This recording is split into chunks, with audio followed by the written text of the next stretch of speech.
Welcome to Accommodate This. I'm not one of those YouTubers who can speak plainly off of a few bullet points. I have to have a full script with everything planned out in detail. But I struggled with this script because I wasn't sure how detailed I really needed to be.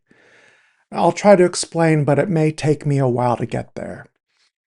When the movie Jurassic Park came out, it quickly became a special interest for me. I saw it 13 times in the theater, and I dragged anyone who I could convince along with me. One of my favorite parts is when Ian Malcolm, played by Jeff Goldblum, was explaining chaos theory to Ellie Sattler, played by Laura Dern. He used a drop of water to illustrate how tiny changes could result in different, almost undetectable outcomes. And this was echoed very poetically when the camera later focused on ripples in the water inside the cup, signifying danger was imminent. It was such fantastic imagery. Now, it's no secret that autistics favor routines and predictability, while we tend to struggle with change. But it's not the actual change that is the problem for us. It's the unpredictability of the impacts that ripple outward from that change. It's like watching a small problem become bigger and bigger, affecting more people and events as it grows in diameter. And this is exactly what happened to me the other day. I'm currently not working. Making videos is sometimes all I have energy to do, and some weeks I don't even have energy for that.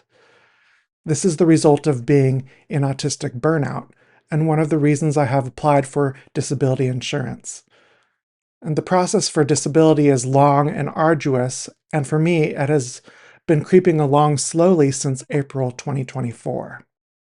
It is now June of 2026, and I finally had an appointment scheduled this Thursday to talk to my lawyer in preparation for my first hearing. I also have a standing play day with one of my sisters. Every Friday on her day off, we get together for breakfast and playing video games. It's a good time for us to not only catch up, but to unwind by doing something we both love.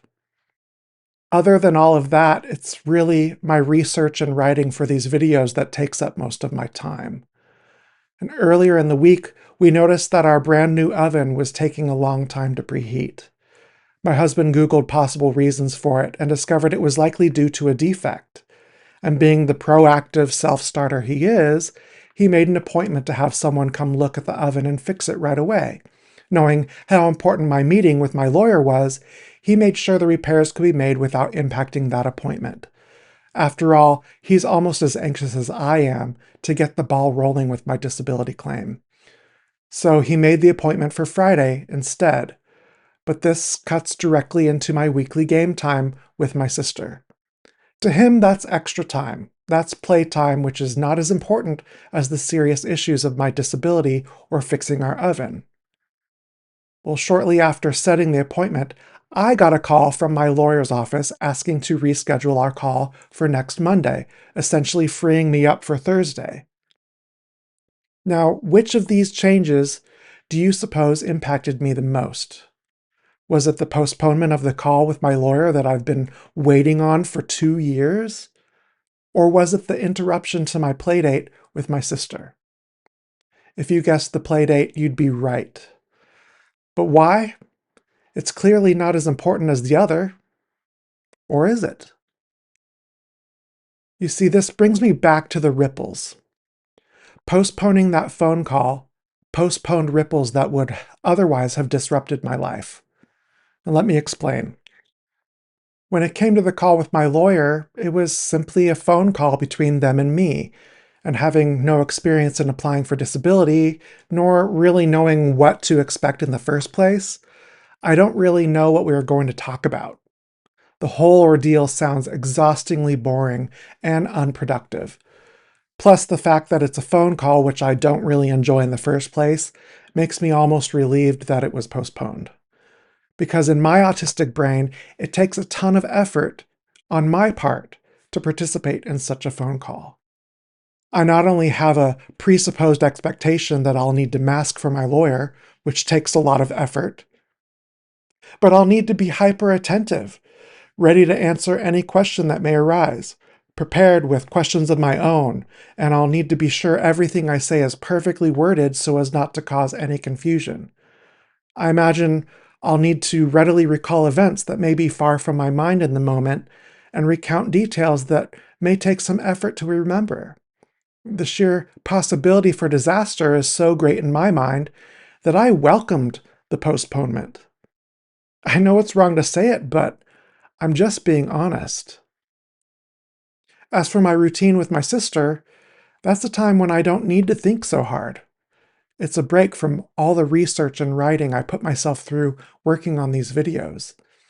It's a break from exposure to the insane political landscape in which we currently live, and it's a chance to do something I enjoy. There are so few things I enjoy anymore, thanks to autistic burnout. On top of that, I have to make a new phone call, to my sister, a call I don't want to make, and I have to explain to her what happened, defending my husband, letting her down easy, trying not to cause any more ripples than necessary. And I worry that the scheduled time slot of anywhere between 8 and noon will just end up making us want to cancel the day entirely. And then where is my downtime? I'll have to be prepared to mask for whomever shows up, likely answering technical questions about that oven that I just don't know. And there's no telling how long the appointment will last. Will they be there 10 minutes? A half hour? 2 hours?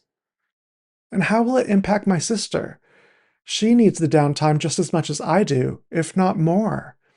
It's her time to decompress from a stressful work week in a job that is currently very demanding of her. You see how these things ripple? Doctors may claim that autistics are adverse to change, but that's a complete understatement. It's not the change itself, although it can be at times. It's usually all the ripples that make the change so difficult. And the more people that are impacted by the change, or the more effort the change imparts on my executive functions, or the more spoons the change is going to cost in the long run, the worse it gets. The rescheduled call with my lawyer was like getting spoons back. It resulted in a surplus where I originally thought I'd need to expend extra effort and energy. But with the appointment interrupting time with my sister, that resulted in spending more spoons. It requires more energy and effort on my part. And it impacts my sister, which reconciles to a higher cost in my autistic brain.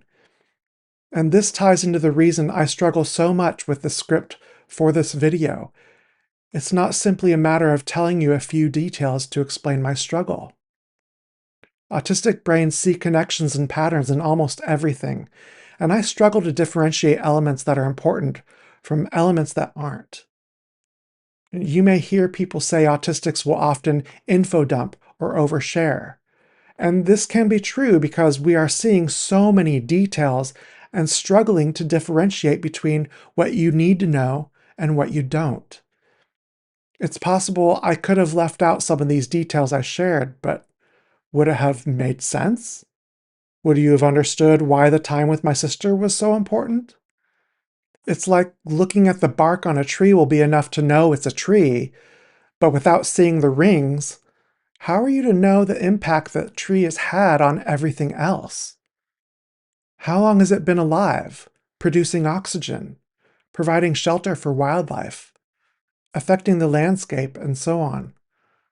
Without seeing the rings on the inside, do you really have enough details to understand how important and relevant that tree is? How vital it has been to everyone around it? And it's these very things, the ripples and the rings that many people don't think about or don't pay attention to, that impact my autistic life the most. The ripples and the rings impact my balance and direct the flow of my existence. I can't simply enjoy a concert because of the ripples. There are too many people, too much stimulation, too many possibilities for chaos to take hold. And at the same time, I can't express the anxiety I feel about it without acknowledging the rings.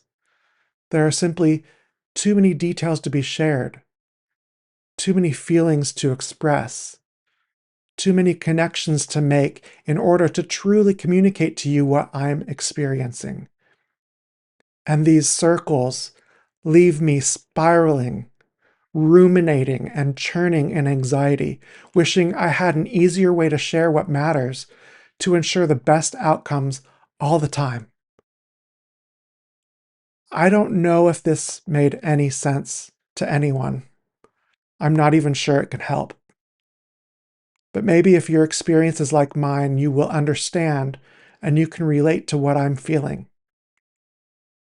It's not easy living in a chaotic world like ours when you have a detailed mind like mine, and everyone else seems either oblivious or maybe even in harmony with the chaos.